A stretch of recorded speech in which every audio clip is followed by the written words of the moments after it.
ಮಳೆಯಿಂದಾಗಿ ಜಲಾವೃತಗೊಂಡಿದ್ದಂತಹ ಬೆಂಗಳೂರಿನ ಸಾಯಿ ಲೇಔಟ್ನಲ್ಲೀಗ ಸಾಂಕ್ರಾಮಿಕ ರೋಗಗಳ ಭೀತಿ ಎದುರಾಗಿದೆ.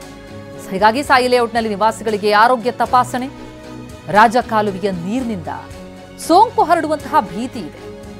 ನಿವಾಸಿಗಳಿಗೆ ಅಲರ್ಜಿ, ಕೆಮ್ಮು ಇವೆಲ್ಲ ಇದೆಯಾ, ಬಿಪಿ ಇದೆಯಾ ಅನ್ನೋದ್ರ ಬಗ್ಗೆ ಚೆಕಪ್ ನಡೀತಾ ಇದೆ. ಆಶಾ ಕಾರ್ಯಕರ್ತರಿಂದ ಔಷಧಗಳ ವಿತರಣೆ ಕೂಡ ಆಗ್ತಾ ಇದೆ.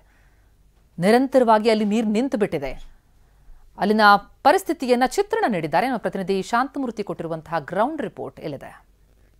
ಮಳೆಯಿಂದ ಅಕ್ಷರಶಃ ನಲುಗಿ ಹೋಗಿದ್ದಂತ ಸಾಯಿ ಲೇಔಟ್ನಲ್ಲಿ ಇದೀಗ ಸ್ವಲ್ಪವೇ ಚೇತರಿಕೆ ಕಂಡು ಬರ್ತಾ ಇದೆ. ಒಂದ್ ಕಡೆ ಈಗಾಗಲೇ ಲೇಔಟ್ನಲ್ಲಿ ತುಂಬಿದ್ದಂತ ನೀರನ್ನು ಹೊರಹಾಕುವ ಕೆಲಸ ಆಗ್ತಿದೆ. ಮತ್ತೊಂದು ಕಡೆಯಲ್ಲಿ ಸಿಎಂ ಭೇಟಿ ನೀಡುವ ಹಿನ್ನೆಲೆಯಲ್ಲಿ ಪೊಲೀಸರು ಕೂಡ ಅಲರ್ಟ್ ಆಗ್ತಾ ಇದ್ದಾರೆ. ಈಗಾಗಲೇ ಬ್ಯಾರಿಕೇಡ್ಗಳನ್ನು ಹಾಕಿ ಸಿದ್ಧತೆಯನ್ನು ಕೂಡ ಮಾಡ್ಕೊಳ್ತಾ ಇದ್ದಾರೆ. ಮತ್ತೊಂದು ಕಡೆಯಲ್ಲಿ ಪ್ರಮುಖವಾಗಿ ಗಮನಿಸಬೇಕಾದ ಅಂಶ ಅಂದ್ರೆ ಬಿಬಿಎಂಪಿಯಿಂದ ತಾತ್ಕಾಲಿಕವಾಗಿ ಔಷಧಗಳ ವ್ಯವಸ್ಥೆಯನ್ನು ಮಾಡಿರುವಂತದ್ದು. ಅಂದ್ರೆ ಲೇಔಟ್ ಒಳಗೆ ರಾಜಕಾಲುವೆಯ ನೀರು ನುಗ್ಗಿತ್ತು. ಇದರಿಂದಾಗಿ ಇನ್ಫೆಕ್ಷನ್ಗಳಾಗುವ ಸಾಧ್ಯತೆಗಳು ಹೆಚ್ಚಾಗಿದೆ. ಜೊತೆಗೆ ಇಲ್ಲಿಯ ಜನರಿಗೆ ಸಡನ್ ಆಗಿ ಬರುವಂತ ಕೆಮ್ಮು, ಜ್ವರ ಹಾಗೆ ಬೇರೆ ಬೇರೆ ಒಂದು ರೋಗಗಳಿಗೆ ಚಿಕಿತ್ಸೆಯನ್ನು ಕೊಡೋದಕ್ಕೆ ಸದ್ಯ ತಾತ್ಕಾಲಿಕವಾಗಿ ಇಲ್ಲಿ ವ್ಯವಸ್ಥೆಯನ್ನು ಮಾಡಿರುವಂತದ್ದು. ಅಂದ್ರೆ ಬಿಬಿಎಂಪಿಯ ಔಷಧ ಕೇಂದ್ರಗಳನ್ನ ಇಟ್ಟು ಜನರಿಗೆ ಯಾವ ಒಂದು ಅಗತ್ಯ ಒಂದು ನೆರವು ಬೇಕು ಅದನ್ನ ಕೊಡೋ ವ್ಯವಸ್ಥೆ ಆಗಿದೆ. ಜೊತೆಗೆ ಇಲ್ಲಿ ಆಶಾ ಕಾರ್ಯಕರ್ತೆಯರನ್ನ ಇಟ್ಟು ಅವರ ಮೂಲಕ ಔಷಧಿಯನ್ನ ವ್ಯವಸ್ಥೆ ಮಾಡುವ ಕೆಲಸವನ್ನ ಇಲ್ಲಿ ಬಿಬಿಎಂಪಿ ಮಾಡಿರುವಂತದ್ದು. ಜೊತೆಗೆ ಇಲ್ಲಿ ಬಿಪಿ, ಶುಗರ್ ಸೇರಿದಂತೆ ಬೇರೆ ಬೇರೆ ಏನು ಟೆಸ್ಟಿಂಗ್ ಇರುತ್ತೆ ಅದನ್ನು ಕೂಡ ಮಾಡ್ತಾ ಇದ್ದಾರೆ. ಯಾಕಂದ್ರೆ ನಿವಾಸಿಗಳು ಈಗಾಗಲೇ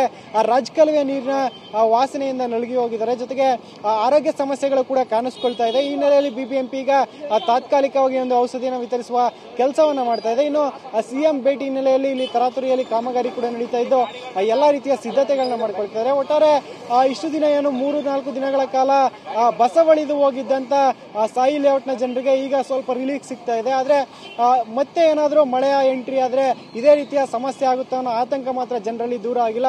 ಸದ್ಯ ಈ ಎಲ್ಲ ಸಮಸ್ಯೆಗೆ ತಾತ್ಕಾಲಿಕ ಪರಿಹಾರವನ್ನ ಕೊಡೋದಕ್ಕೆ ಮಾತ್ರ ಪಾಲಿಕೆಯಾಗಿ ಸರ್ಕಾರ ಸಜ್ಜಾಗ್ತಾ ಇದೆ. ಇದಕ್ಕೆ ಶಾಶ್ವತ ಪರಿಹಾರ ಯಾವಾಗ ಸಿಗುತ್ತೆ ಅನ್ನೋದನ್ನ ಜನರು ಎದುರು ನೋಡ್ತಾ ಇದ್ದಾರೆ.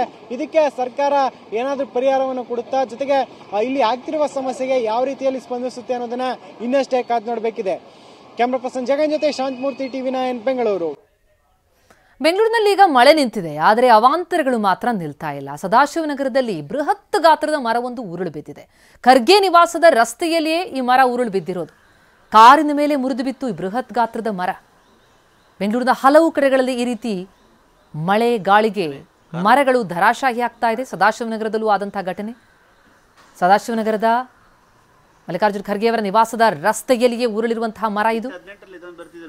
ಪ್ರತಿನಿಧಿ ಸುನಿಲ್ ಕೊಟ್ಟಿರುವಂತಹ ಪ್ರತ್ಯಕ್ಷ ವರದಿ ಎಲ್ಲಿದೆ ನೋಡಿ. ಕಳೆದ 3 ದಿನಗಳಿಂದ ಸಿಲಿಕಾನ್ ಸಿಟಿ ಬೆಂಗಳೂರಿನಲ್ಲಿ ನಿರಂತರವಾಗಿ ಮಳೆಯ ಆರ್ಭಟ ಹೆಚ್ಚಾಗಿದೆ. ಮಳೆಯ ಒಂದು ಆರ್ಭಟದಿಂದ ಸಾಕಷ್ಟು ಅವಾಂತರ ಕೂಡ ಸೃಷ್ಟಿಯಾಗಿದೆ. ಅದೇ ರೀತಿಯಾಗಿ ನಿನ್ನೆ ಸುರಿದಂತ ಭಾರಿ ಮಳೆಗೆ ಸದಾಶಿವನಗರದಲ್ಲಿ ಕಾರ್ ಮೇಲೆ ಮರ ಬಿದ್ದಿರೋ ದೃಶ್ಯಗಳು ಕೂಡ ಕಂಡು ಬರ್ತಾ ಇದೆ. ನಾನೀಗ ಸದಾಶಿವನಗರದಲ್ಲಿದ್ದೀನಿ. ಸದಾಶಿವನಗರ ಮುಖ್ಯ ರಸ್ತೆಯಲ್ಲೇ ಮರ ಕಾರ್ನ ಮೇಲೆ ಬಿದ್ದು ಕಾರ್ ಸಂಪೂರ್ಣವಾಗಿ ಜಖಮಾಗಿರೋ ದೃಶ್ಯ ಕಂಡು ಬರ್ತಾ ಇದೆ. ನಿನ್ನೆ ಸುರಿದಂಥ ಭಾರಿ ಮಳೆಗೆ ಸಾಕಷ್ಟು ಕಡೆ ಒಂದು ಅವಾಂತರಗಳು ಕೂಡ ಸೃಷ್ಟಿಯಾಗಿದೆ. ಮರಗಳು ಕೂಡ ಧರೆಗುಳಿದೆ. ಅದೇ ರೀತಿಯಾಗಿ ಸದಾಶಿವನಗರದಲ್ಲಿ ನಿನ್ನೆ ತಡರಾತ್ರಿ ಮರ ಏಕಾಏಕಿ ಕಾರ್ನ ಮೇಲೆ ಬಿದ್ದೆ ಕಾರು ಸಂಪೂರ್ಣವಾಗಿ ಜಖಮಾಗಿರೋ ದೃಶ್ಯ ಕೂಡ ಕಂಡು ಬರ್ತಾ ಇದೆ. ನಿರಂತರವಾಗಿ ಕಳೆದ 3 ದಿನಗಳಿಂದ ಬೆಂಗಳೂರಿನಲ್ಲಿ ಸಾಕಷ್ಟು ಮಳೆ ಸುರಿತಾ ಇದೆ. ಮಳೆ ಸಾಕಷ್ಟು ಅವಾಂತರವನ್ನು ಸೃಷ್ಟಿ ಮಾಡಿದೆ. ಜನರು ಪರದಾಡುವಂಥ ಸ್ಥಿತಿ ಕೂಡ ನಿರ್ಮಾಣವಾಗಿದೆ. ಅದೇ ರೀತಿಯಾಗಿ ಸಾಕಷ್ಟು ಕಡೆ ರಸ್ತೆಗಳು ಜಲಾವೃತವಾಗಿದ್ದಾವೆ, ಮನೆಗಳು ಕೂಡ ಜಲಾವೃತವಾಗಿದೆ. ಅದೇ ರೀತಿಯಾಗಿ ಮರಗಳು ಕಾರ್ಗಳ ಮೇಲೆ ಬಿದ್ದು ಕಾರ್ಗಳು ಸಂಪೂರ್ಣವಾಗಿ ಜಖಮಾಗಿದೆ. ಅದೇ ರೀತಿಯಾಗಿ ಸದಾಶಿವನಗರದ ಮುಖ್ಯ ರಸ್ತೆಯಲ್ಲೇನೆ ನಿನ್ನೆ ಸುರಿದಂತ ಭಾರಿ ಮಳೆಗೆ ಮರ ಧರೆಗೆ ಬಿದ್ದು ಸಂಪೂರ್ಣವಾಗಿ ಕಾರ್ ಕೂಡ ಜಖಮಾಗಿದ್ದ ದೃಶ್ಯಗಳು ಕೂಡ ಕಂಡು ಬರ್ತಾ ಇದೆ. ಹೀಗಾಗಿ ಬೆಂಗಳೂರಿನಲ್ಲಿ ಕಳೆದ 3 ದಿನಗಳಿಂದ ನಿರಂತರವಾಗಿ ಮಳೆ ಸುರಿತಾ ಇದೆ. ಮಳೆಯಿಂದ ಸಾಕಷ್ಟು ಜನರು ಪರದಾಡುವಂತ ಸ್ಥಿತಿ ದೊಡ್ಡ ಮಟ್ಟಿಗೆ ನಿರ್ಮಾಣವಾಗಿದೆ.